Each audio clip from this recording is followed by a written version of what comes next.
Smile, though your heart is aching.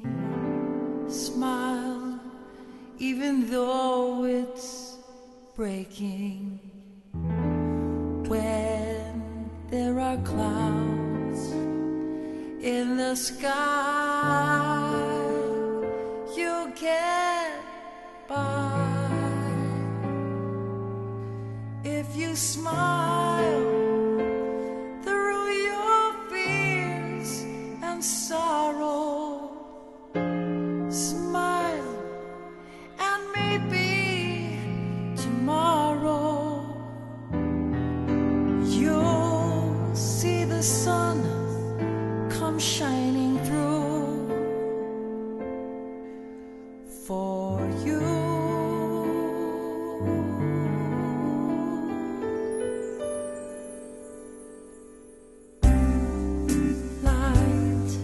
Up your face with gladness, hide every trace of sadness. Although a tear may be ever so deep, that's a time you must keep trying. Smile, what's the use of crying? You'll find that life is still worthwhile if you just smile. Goes back to 1984. Mm-hmm. Why Prayers on Wings was started was because of this story. You know, back in 1984, I was 11 and a half years old. I was diagnosed with leukemia. And what made my case unique was I was 98% leukemic. So if you can imagine the severity with that. The good thing about my leukemia is at that time you had four different types of leukemia you could have. If you had to have it, I had the best one.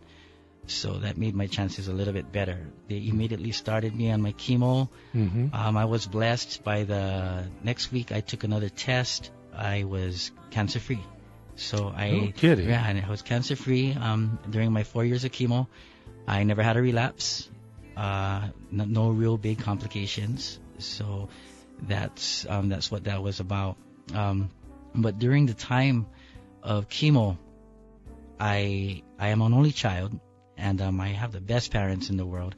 God bless my father; he's no longer here. But at that time, they were so strong and supportive.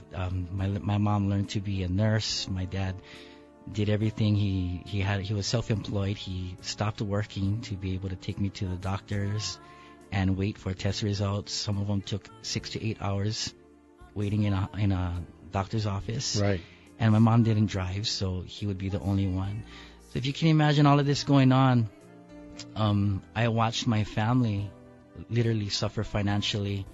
I watched my mom and dad fight a lot. And at this time, I went through the feelings of I wish I wasn't born. I wish there was a way that I could change it, and I couldn't. You know, so all of this built up was very bad energy.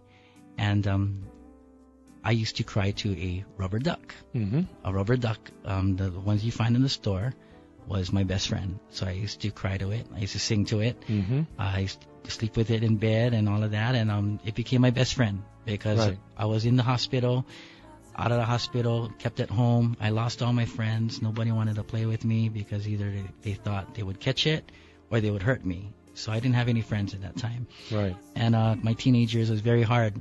So this rubber duck was my best friend. So how it went on was all of this. I never had this proper communication with my parents or with anyone. everybody's focus was getting me to the next day physically, making sure I was alive physically. But nobody knew I was dying inside, including myself. Mm-hmm. At 11, I just knew what life and death was, and I didn't want to be on the other side.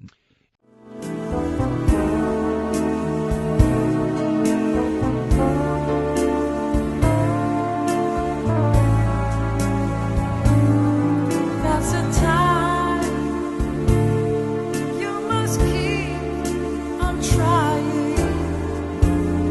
Smile. What's the use of crying?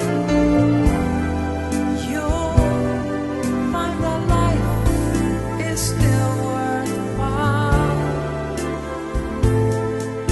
if you just smile. Right. So all the way back then till now, I wanted to do a mission, and the original mission was to give each sick child a toy rubber duck. And then it changed. It changed really overnight. One night it just hit me. I collect rubber ducks on the side, and I had this one kit from Melissa and Doug, and it was a paint your own rubber duck kit. It comes with a white duck and a painting kit inside with the paint and the brush and all of that, and you can decorate it however you want. So I said to myself, it would be really cool if we use this duck where the sick child and the parent or whoever they wanted to, whether it be a sibling or a grandparent, paint the duck with the child and exchange it. And they paint it for each other. Mm-hmm. So when they exchange it, when we have a little ceremony, we exchange the ducks, and then we make that promise that they will have that open communication. And the great thing about today that wasn't back then is there wasn't a lot of social workers, there wasn't a lot of psychologists and psychiatrists and all of that, and it was such a brand new childhood disease at that time that was just becoming more public. There wasn't all this help. There was no such thing as a fundraiser. There was no such thing as this awareness and communities going together. And today it's better. I believe it's better. Mm-hmm. I will never be able to go through this mission with the rubber duck. So this is actually part of my healing. Right. Because I still have open wounds till today. Just